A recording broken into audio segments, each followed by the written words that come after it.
Arizona, homeowner's best friend. Let's talk a little bit about the different textures people will see. Well, it depends. A lot of HOAs tell you what you need to have. Dictate it, yes. And they dictate it. But the most common is what we call Spanish lace. And there's numerous types of Spanish lace. It's just in the interpretation of the applicator or in the architect designer. Is that used interchangeably with skip trowel? Yeah, that's a similar. Okay. It's a similar term. It's the formal name for it. It's really the most popular, It's or the it most, was for a long time. Yeah, it's the most cost effective because it's a one-man finish. Guy can get through on his own, and whereas these other finishes, it's a two-man finish, so you add quite a bit of labor to every project when you do two-man finishes. It's that rougher stucco finish that we tell people don't paint without power washing first. Correct. Because it's covered in dust. Covered. It catches a lot of dirt, but it also hides a myriad of sins because stucco is a cement product and sitting on top of wood that expands and contracts at a much different rate. So you tend to have lots of hairline cracks and corner cracks and things like that this texture visually hides. So it's better on because it fences. is so rough. Correct. Yeah. And the shadowing and the, I don't know what you call it, the reflective values or whatever of the texture itself, you tend to see less. It's there, but you tend to see less. And again, you can do straight up and down. You can do basket weave. We do random every time because I don't like a symmetrical straight up. Sorry for the noise. Straight up and down texture. Okay. And so very random. Yeah, left to right, right to left. Yeah, the guys kind of move their arms all over, and you know, my guy's been with me for 20 years or longer, most of them, and they're incredibly skilled, and they make my job really easy. But they're very good at interpretation. We can match things very, very well. That's an art. That's an art. That is an art. And I've got probably 5 guys easily that could go on in any building, and might take them a few tries, and you watch them scrape the texture off, and then all of a sudden they'll be doing it, and they look at it, and it blends really, really well. Well, we were talking about the different types of texture. So the skip trowel, the lace, Spanish lace is that one most popular. When you see a picture of an Arizona subdivision in Maricopa County, it's stucco lace and tile roof. Correct. Okay. Correct. Correct. That's just the Chamber of Commerce standard version. Now people wanted to start experimenting with different kind of finishes. Where did we go next? Well, you go to different levels of sand. We do it silica size. It's 20 silica. It's all sieve size related. Okay. 20, 16. Some people do 12, which is huge when you look at it. And you do just straight application, and you sand float it. And the sand stands up on it, and it gives you a little sandpaper look. People call it smooth finish. People call it Santa Fe finish. Right. And then you can do a smooth finish, which is a 5-step. A properly done 5-step finish, like a level 5. You're going to put on 2 coats of finish, and then one guy's going to set it, then he's going to go back 2 more times and finish it. So it's a very slow process, but you got to do it right, or else the Grand Canyon shows up very quickly on smooth finish. And then there's also Santa Fe, which leaves voids that we call them cat faces. Yeah. There's a void of the first coat, and then the second coat goes around it, and then the guys trowel it down and slick. It's a little rougher because it's not as not as consistent. There's a lot of start and stop in it. So that's all cement product. And then you go up to the acrylics. Okay. Now, how often are you asked to come in and take a home that was built in the 50s or 60s or 70s and wood siding, and let's foam over that. Let's get some of that outsulation. Right. That's a big project. Yeah, it's the biggest problem is when you talk to a homeowner, especially, they don't understand how many trades are involved. Yeah. Because for my company, we don't like to touch other trades' work. You need electricians. You need maybe plumbers. Extend the hose bibs. Might need some junction boxes. You got to get all that done. You got to pull all the lights down. You got everything. You got to kind of get it stripped as far as you possibly can. Some people have added solar, so there's lots of big conduit running all over the house. Yeah. So that becomes an issue of how do you just do your best to tuck it. It's the best you can. And then good thing about it is you can find the studs real easy on those paneled houses. You know right where they are, and the guys crayon the paper, and they know where to set everything and where to hit. Yeah. But it's a real construction process. And I just tell everybody, you're going to love me the day I show up, and you're going to hate me for the next 10 days to 2 weeks, and then you'll love me again in a month.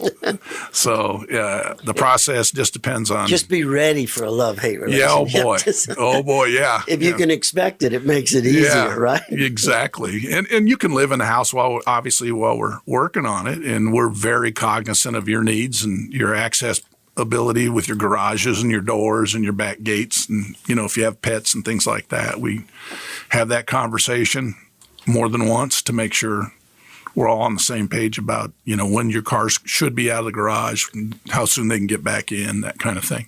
Well, I was in the trade at a time. We were learning a lot. We learned to go from cement 3-coat to Western 1-coat, which is a brand name, but it's basically acrylic on foam. We learned a lot about window flashing. Mm-hmm. We learned a lot about parapet cracking. Mm-hmm. How well can you talk through that class action lawsuit that taught the entire plaster industry the right window flashing detail? The Eifs system, external insulation foam stucco system, had a national, huge, massive lawsuit. I'm still paying extra insurance today because wow. I think it was in the late 80s maybe. Because the way they did it 40 years ago. Yeah. They just didn't figure out the waterproof entry. Talk about what they were doing wrong. Well, they were taking, in an Eifs system, you have EIFS system is exterior insulation finish system. You're doing an adhesive application of a more higher thermal rated piece of foam in smaller pieces.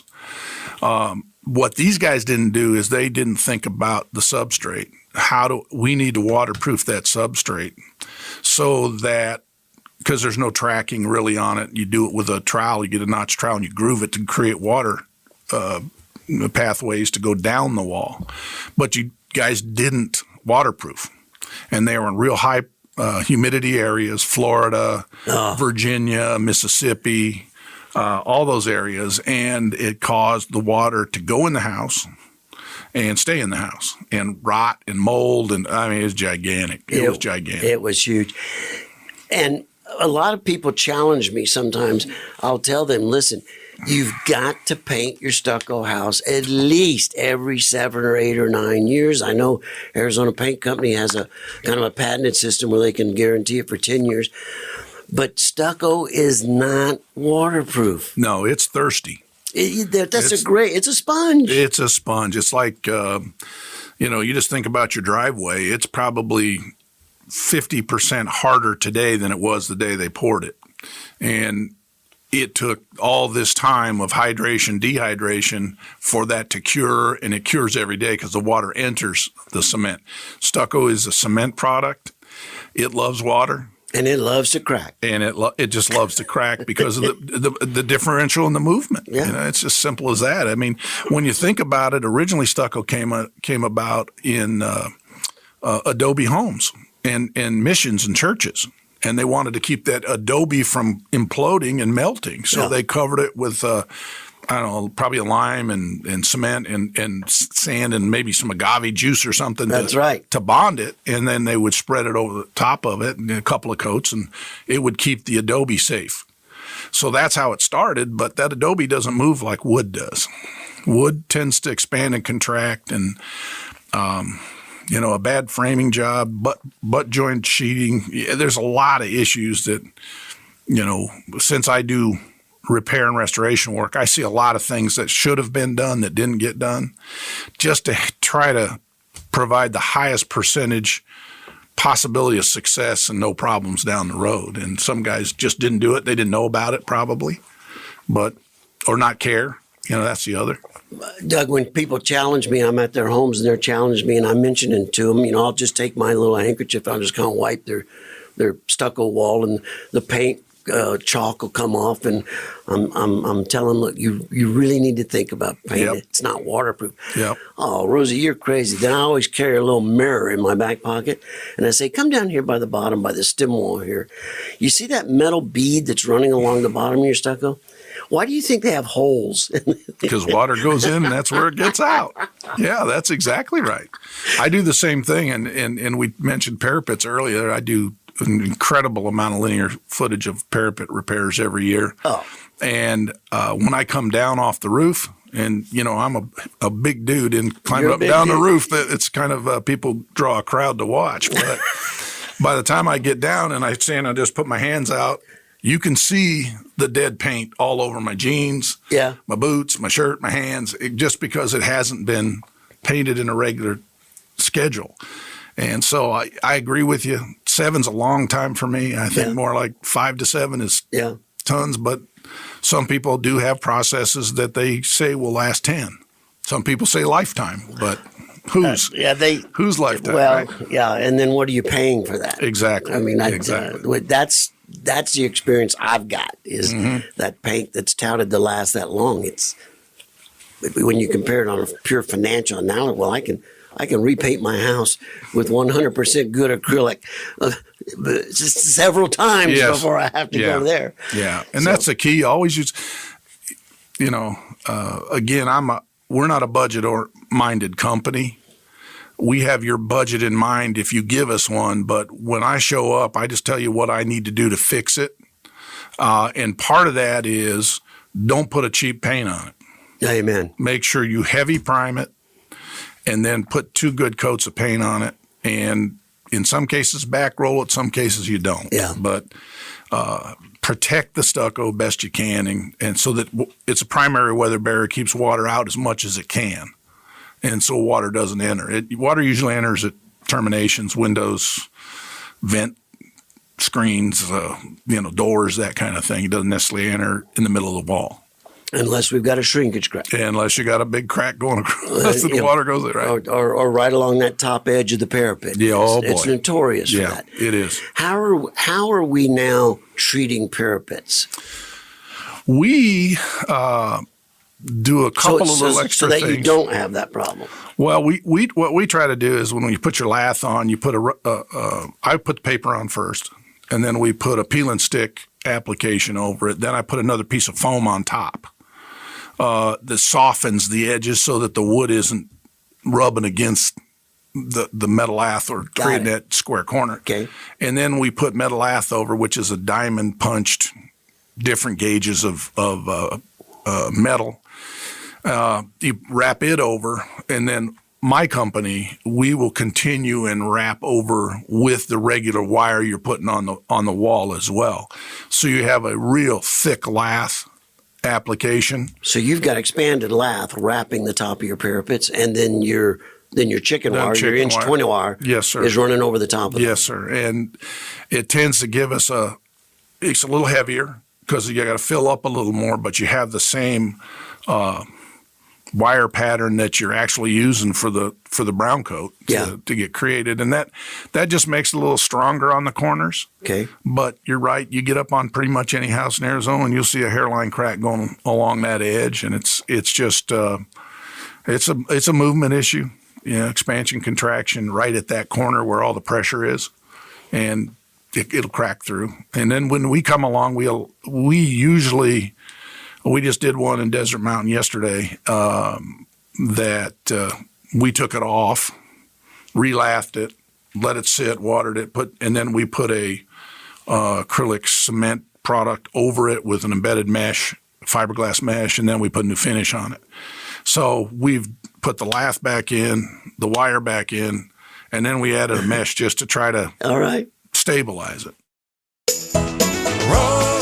Rosie on the house, every Arizona homeowner's best friend.